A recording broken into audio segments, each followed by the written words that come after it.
오늘 말씀은 너도 이와 같이 하라. 이런 말씀으로 말씀을 선포하도록 하겠습니다.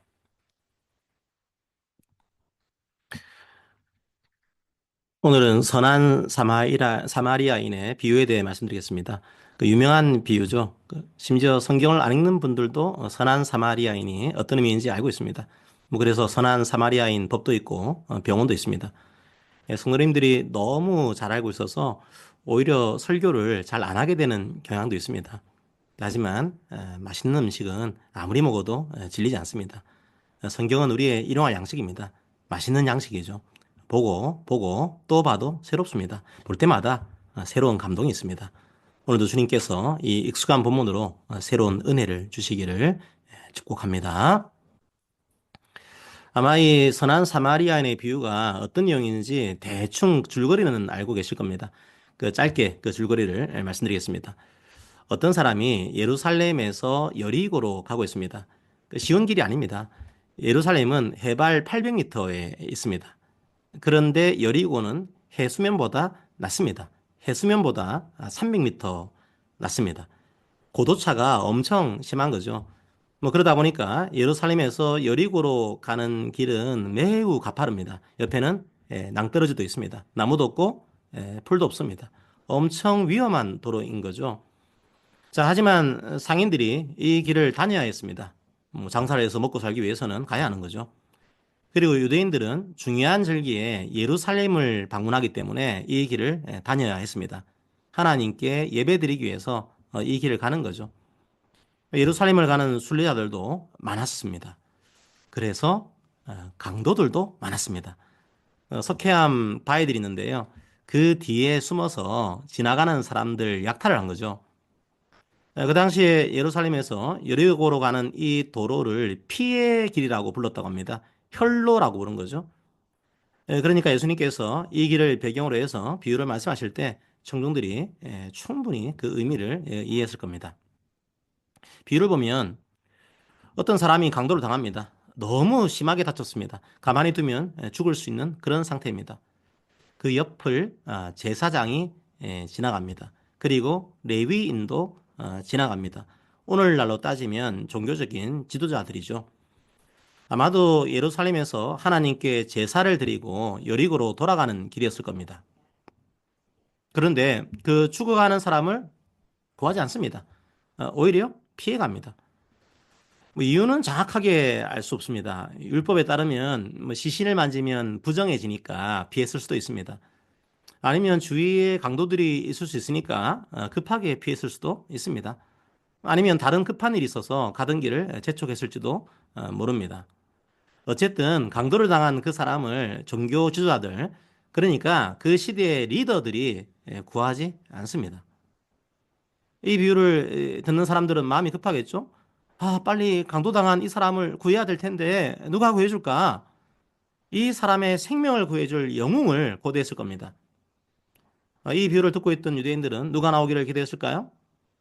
자기들의 종교 지도자들이 안 했으니까 평범한 유대인 민중이 이 사람을 구했다. 이런 시나리오를 기대하지 않았을까요? 그런데 갑분싸 갑자기 분위기가 싸해집니다. 자기들의 원수가 등장합니다. 바로 사마리아 사람이 이 비유의 핵심으로 나옵니다. 최악의 사람이 등장한 겁니다. 유대인들은 사마리아 사람을 인간 취급도 하지 않았습니다. 주전 722년에 북쪽 이스라엘이 멸망했습니다. 아시리아가 멸망을 시킨 거죠. 자, 아시리아는 민족의 정체성을 없애기 위해서 혼혈 정책을 썼습니다. 아시리아나 다른 민족 사람들하고 북쪽 이스라엘 사람들을 결혼시킨 겁니다. 그래서 유대인의 혈통을 잃어버리게 만들었습니다. 10개의 지파가 이런 상황이 된 거죠. 10개 지파가 사실상 혼혈 민족이 된 겁니다. 바로 그게 사마리아 사람들입니다. 그 이후부터 유대 지파가 중심이 된 유대인들은 사마리아 사람들을 자기들 동족으로 인정하지도 않았습니다. 사마리아 사람들을 혐오한 겁니다. 사마리아 사람이라고 달랐겠습니까? 서로 보기가 싫은 거죠. 그래서 사마리아 사람들이 예루살렘 성전까지 가기가 싫습니다. 제사를 드려야 하는데 얼굴 보기 싫은 거죠. 그래서 아예 따로 성전을 만들어 버립니다. 예루살렘이 아니라 그리심산에 성전을 세웁니다. 유대인들은 또 예루살렘이 아니라 그리심산에 또 다른 성전이 있다는 게 용납이 안 됩니다. 유대인들이 기분이 나빠서 주전 128년에 그리심산에 있는 성전을 없애버립니다. 뭐 사마리아 사람들은 또 복수를 합니다. 주후 8년에 사마리아 사람들이 예루살렘 성전 주위에 몰래 와서 죽은 사람들의 뼈를 뿌리고 갑니다. 성전이 더럽혀진 거죠. 유대인들로서는 심각한 문제가 발생한 거죠. 결국 그 해에는 유대인들의 최대 명절 유월절도 못 지키게 됩니다. 혐오와 복수의 악순환이 이어지고 있는 겁니다. 그러니까 아예 원수인 겁니다. 유대인들은 사마리아 사람들을 거의 돼지처럼 취급했습니다. 그런데 바로 이 사마리아 사람이 생명을 구하는 사람으로 등장한 겁니다. 뭐 사마리아 사람이 뭐 구해주는 대가로 뭔가를 요구한 것도 아닙니다. 오히려 주막 주인한테 치료비를 주고 길을 떠납니다. 데나리온 2개를 주죠. 그 당시 하루치 여간 비용이 12분의 1 데나리온이었습니다. 그러니까 길을 떠나면서 미리 24일치 여간 비용을 낸 겁니다. 적은 돈이 아닙니다. 그렇게 이 사람을 사마리아 사람이 살려냅니다. 그렇게 비유가 마무리됩니다. 그리고 다시 율법 교사하고 대화를 나누시죠. 그렇게 오늘 본문은 마무리됩니다. 많은 사람들이 오늘 본문을 윤리적인 차원으로 접근합니다. 뭐 착하게 살자 이런 접근인 거죠. 이웃을 사랑하자. 그리고 내가 바로 그런 이웃이 되자. 이런 도덕적인 명령으로 이 비유를 접근합니다. 예, 좋습니다. 분명히 그런 의미를 오늘 본문은 담고 있습니다. 우리가 그런 삶을 살아야 하는 거죠. 자, 하지만 저는 오늘 본문이 조금 다른 관점에서 보였습니다. 오늘 본문은 예수님께서 어떤 질문에 답변을 하는 내용입니다. 그렇다면 오늘 비유의 핵심은 바로 질문에 있습니다. 과연 어떤 질문을 했길래 이런 비유로 답변을 하셨을까요? 25절을 봅시다. 어떤 율법교사가 일어나 예수를 시험하여 이르되 선생님, 내가 무엇을 하여야 영생을 얻으리까? 내가 무엇을 하여야 영생을 얻으리까? 이렇게 질문을 합니다. 뭐 실제로 궁금해서 질문한 건 아닙니다. 예수님을 테스트해 보려고 질문한 거죠. 의도야 어찌되었건 모든 사람들은 자기의 생명에 관심이 많죠. 그래서 내가 어떻게 생명을 얻겠습니까? 뭐 이런 질문을 한 겁니다. 오늘 비유는 바로 그 질문에 대해서 답변하신 겁니다. 이 질문에 대한 답이 바로 마지막에 나옵니다. 36절과 37절을 볼까요? 네 생각에는 이 세 사람 중에 누가 강도받는 자의 이웃이 되겠느냐? 이르되 자비를 베푼 자니이다. 예수께서 이르시되 가서 너도 이와 같이 하라 하시니라. 가운데를 다 생략하고 질문과 답을 봅시다. 율법교사가 질문합니다. 선생님, 내가 뭘 해야 생명을 얻을 수 있습니까? 그러자 예수님이 답변하십니다. 사마리아 사람처럼 너도 죽어가는 이웃의 생명을 구해라. 그 다음 말은 제가 붙인 말입니다. 그러면 네 속에 있는 생명이 드러날 것이다. 오늘 비유는 나의 생명으로 시작해서 이웃의 생명으로 마무리가 됩니다. 이웃의 생명을 살리는 게 내가 살아있는 증거라고 말씀하신 겁니다. 성도 여러분, 오늘 본문은 영생에 대한 본문입니다. 제가 영생에 대해서는 여러 번 말씀을 드렸습니다. 영생이란 단순하게 삶의 길이를 말하는 것이 아닙니다. 하나님과 함께하는 삶, 그게 영생이죠. 임마누엘 대신 주님과 함께하는 것이 바로 영생입니다. 예수 그리스도를 믿는 모든 자는 이런 영생을 누리게 됩니다. 물론 아직 불완전합니다. 여전히 죄악의 습관이 우리 속에 남아있기 때문이죠. 하지만 십자가에서 이루신 주님의 생명이 우리 속에 침투해서 이미 들어왔습니다. 바로 그게 구원이고 바로 그게 영생입니다. 성도 여러분, 하나님의 뜻이 뭡니까? 생명입니다. 사는 겁니다. 하나님과 함께 사는 겁니다. 사실 얼마나 사는 게 어렵습니까? 가정과 직장과 학교와 일터에서 우리들을 버겁게 하는 일들이 얼마나 많습니까? 그때마다 우리의 생명을 시들게 하려고 얼마나 악한 세력들이 노력을 합니까? 선만 노력하는 게 아닙니다. 악도 노력을 합니다. 믿는 사람들은 그 영혼을 죽일 수가 없습니다. 하지만 어느 정도 무력하게 만들 수는 있죠. 우리의 생명력을 죽이려고 노력하는 거죠.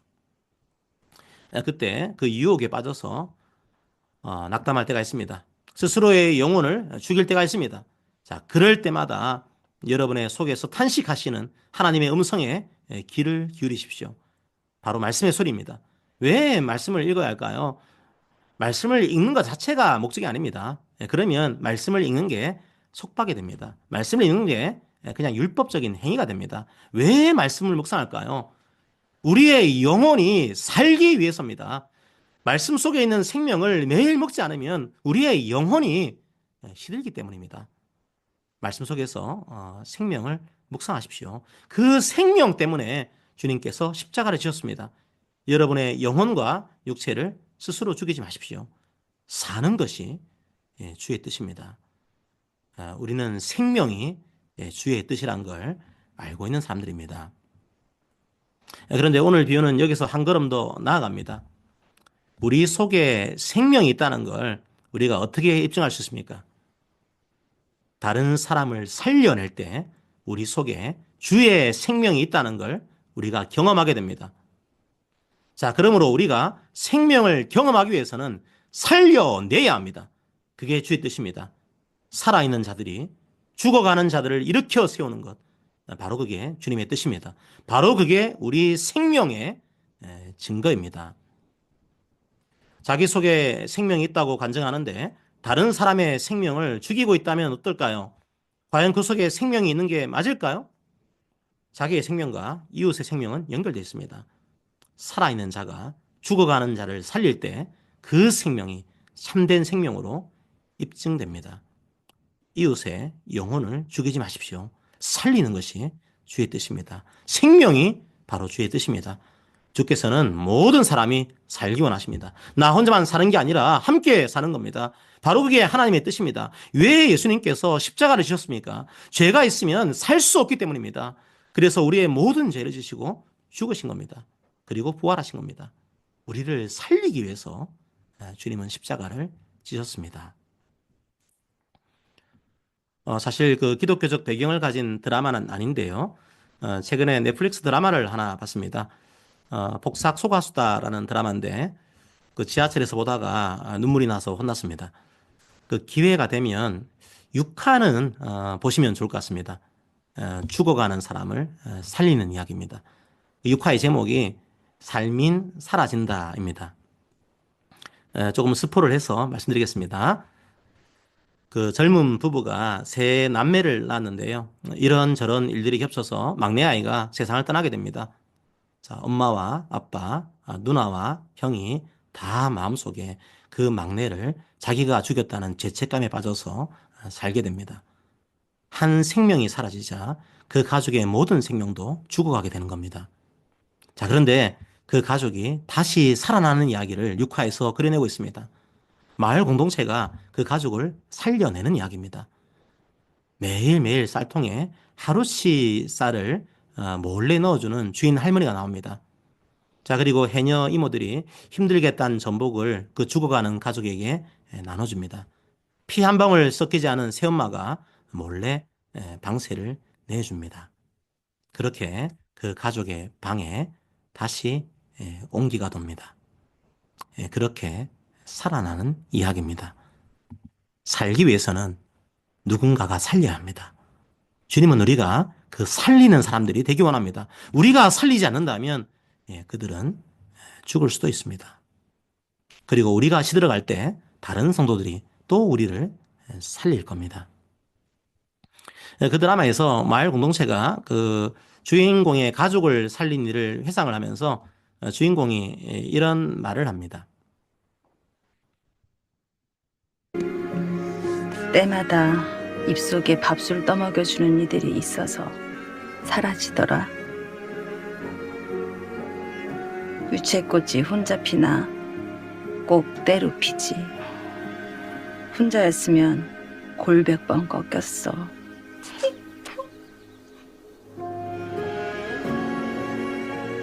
원래 사람 하나를 살리는데도 온 고을을 다 부려야 하는 거였다. 유채꽃이 혼자 피나 꼭 때로 피지. 혼자였으면 골백 번 꽂혔어. 원래 사람 하나 살리는데도 온 고을을 다 부려야 하는 거였다. 마치 성경의 잠언이나 전도서를 본 것 같은 그런 느낌이었습니다. 성도 여러분, 우리는 살리는 자들이 되기 원합니다. 주님의 생명을 다른 이들에게 나타내기를 축복합니다.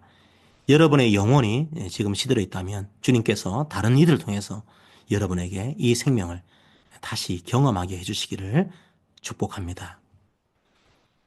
자, 그런데 이렇게 살리기 위해서 필요한 것이 뭡니까?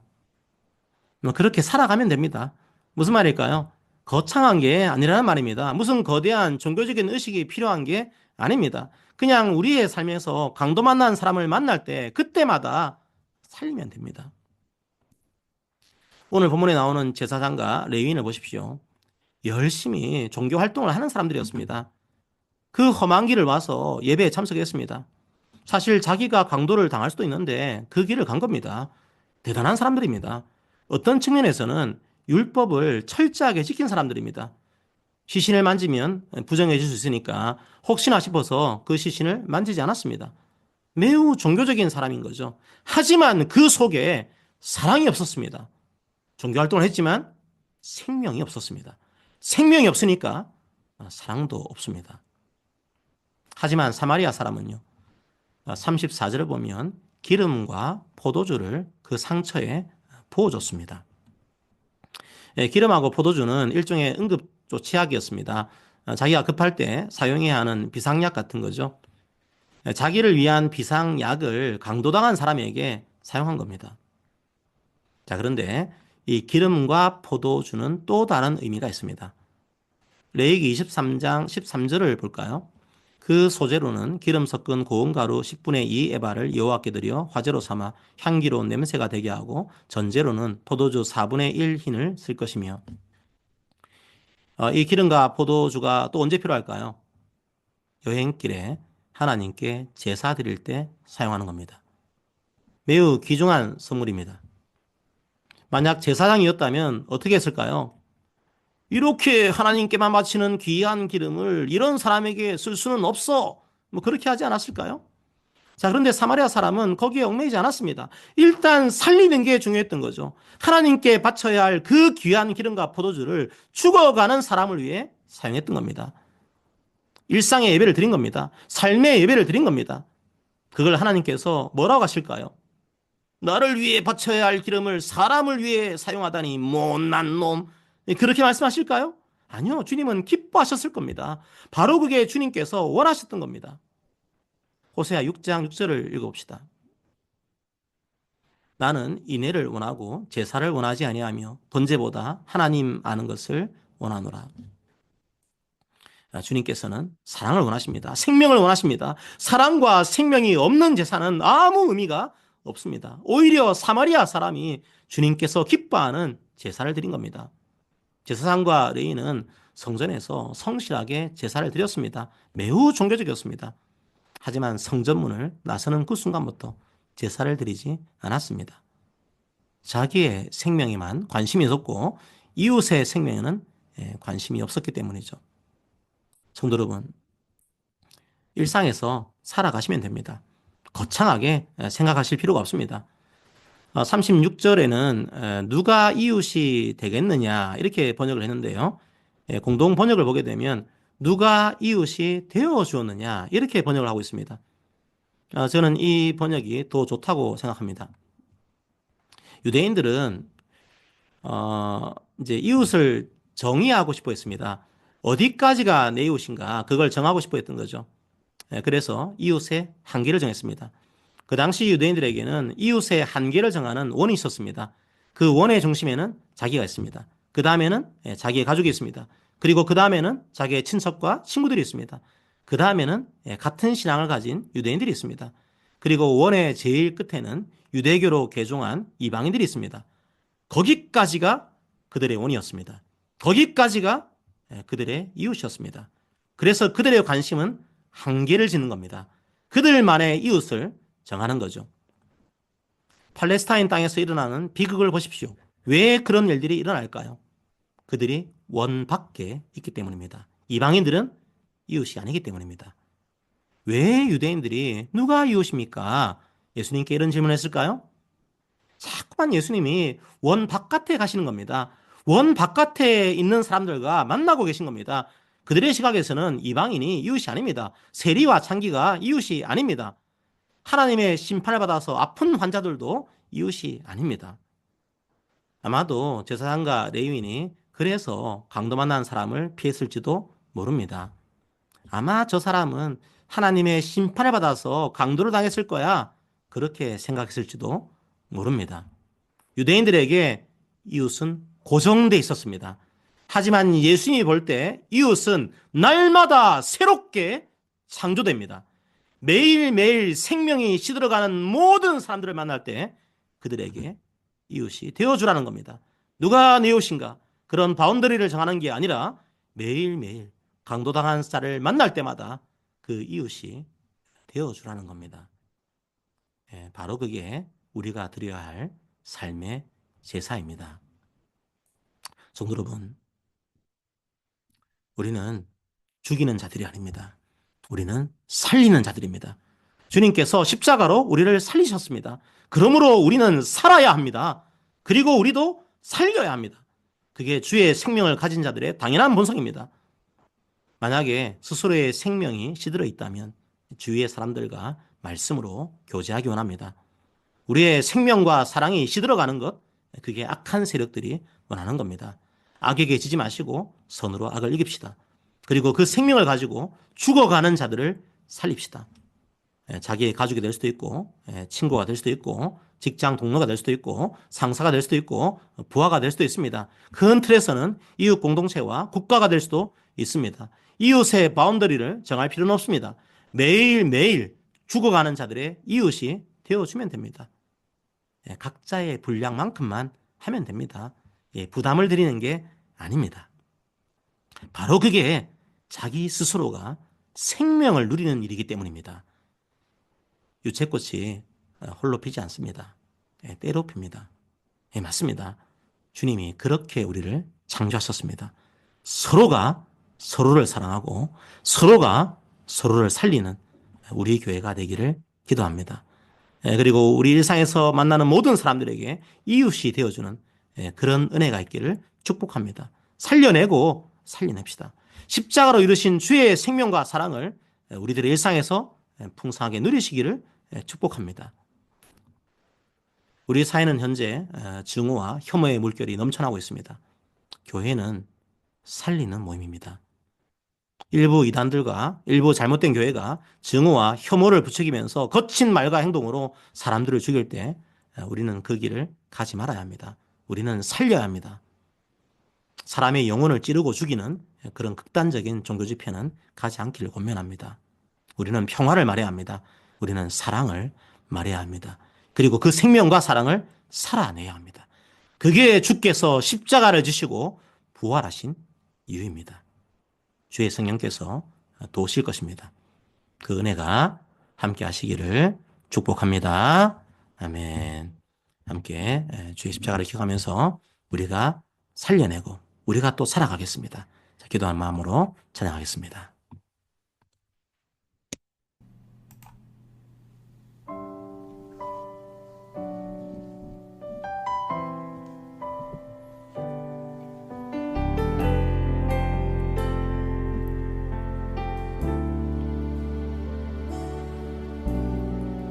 이 세상 가장 아름다운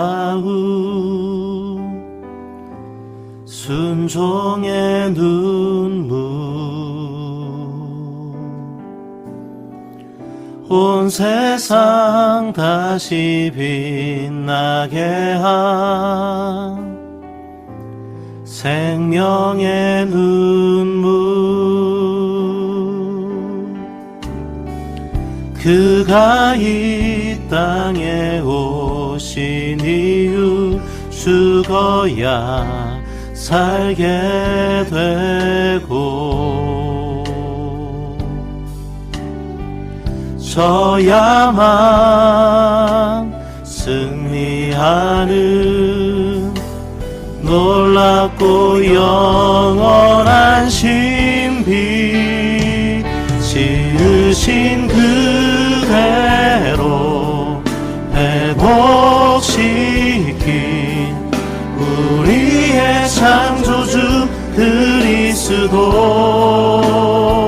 십자가의 길로 아버지 뜻 이루셨네.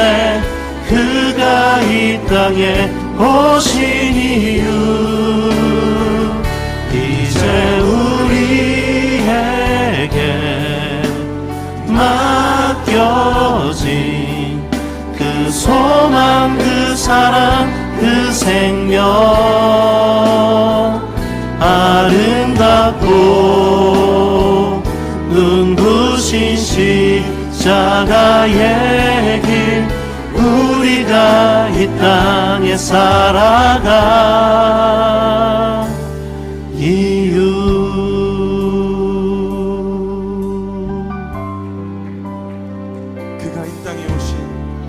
그가 이 땅에 오신 이유 죽어야 살게 되고 져야만 승리하는 놀랍고 영원한 신비 지으신 그대로 회복시킨 우리의 창조주 그리스도 십자가의 길로 아버지 뜻 이루셨네. 그가 이 땅에 오신 이유 이제 우리에게 맡겨진 그 소망 그 사랑 그 생명 아름답고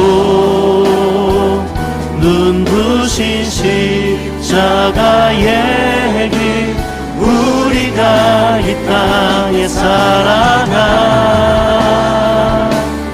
이유 지으신 그대로 회복시킨 지으신 그대로 십자가의 사랑 회복시킨 놀라우신 사랑을 찬양합니다. 우리의 창조주 그리스도 십자가의 길로 아버지 뜻 이루셨네. 그가 이 땅에 오신 이유 이제 우리에게 맡겨진 그 소망 그 사랑 그 생명 우리에게 보이신 그 생명 그 십자가의 놀라운 은혜 앞에 우리가 있습니다. 우리가 아버지의 사랑을 알길 원합니다. 그를 환영하길 원합니다. 우리가 이 땅에 살아가 이유 지으신 그대로 회복시킨 지으신 그대로 회복시킨 우리의 창조주 그리스도 십자가의 길로 아버지 뜻 이루셨네. 그가 이 땅에 오신 이유 이제 우리에게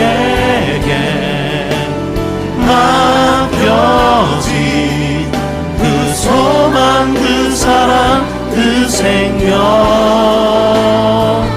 아름답고 눈부신 십자가의 길 우리가 이 땅에 살아가 이유 그렇습니다. 우리의 심령주의 것이니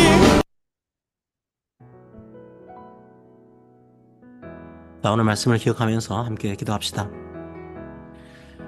주님, 주님의 십자가 부활로 주님의 생명을 소유한 자들이 모여서 예배드립니다. 주님께서는 우리에게 십자가 사랑으로 생명을 주셨습니다. 이제 주께서 은혜를 주신 이 생명으로 우리의 이웃을 살리기 원합니다. 그 당시 유대인들은 이웃의 한계를 정했습니다. 그 한계를 넘는 이들은 사랑하지 않아도 관계없다고 정했습니다. 만약 주님께서 죄인의 한계를 정하셨다면 우리는 주님의 생명을 받지 못했을 겁니다. 그러므로 이제 우리도 그 한계를 뛰어넘어 생명을 증가하기 원합니다. 죽어가는 자들을 살리기 원합니다. 상처 입은 육체와 마음을 주의 말씀과 사랑으로 치유하기 원합니다. 살림으로써 우리가 살아있음을 경험하기 원합니다. 무엇보다도 일상에서 그 사랑 증가하기 원합니다. 성전에서 예배드렸던 제사장과 레인들은 일상의 예배를 드리지 못했습니다. 하지만 우리는 일상에 살면서 온갖 폭력에 노출된 이들을 긍휼히 여기며 사랑하기 원합니다. 저주와 혐오와 죽음의 목소리가 가득한 이 땅을 불쌍하게 여기시고 우리를 생명과 평화의 도구로 사용하여 주시옵소서. 함께 오늘 말씀을 기억하면서 기도하겠습니다. 기도합니다. 예, 서로 권면하도록 하겠습니다. 함께 권면합니다. 사랑하는 성도 여러분, 주님께서 십자가의 사랑으로 우리를 살리셨습니다. 이제 우리도 살리는 자들이 됩시다. 주님의 사랑으로 살리는 자들이 됩시다. 주일 하루만 예배드리는 자들이 아니라 모든 삶의 일상에서 삶의 예배를 드리는 자들이 됩시다. 아멘. 자, 금주의 말씀은 누가복음 10장 37절입니다. 제사장과 레위인들은 말씀을 알았을 겁니다. 하지만 이와 같이 하지 않은 거죠. 우리는 말씀을 들었으니까 우리의 분량대로, 우리의 믿음의 분량대로 이와 같이 하길 바랍니다. 누가복음 10장 37절을 다 함께 읽습니다. 예수께서 이르시되 가서 너도 이와 같이 하라 하시니라. 아멘.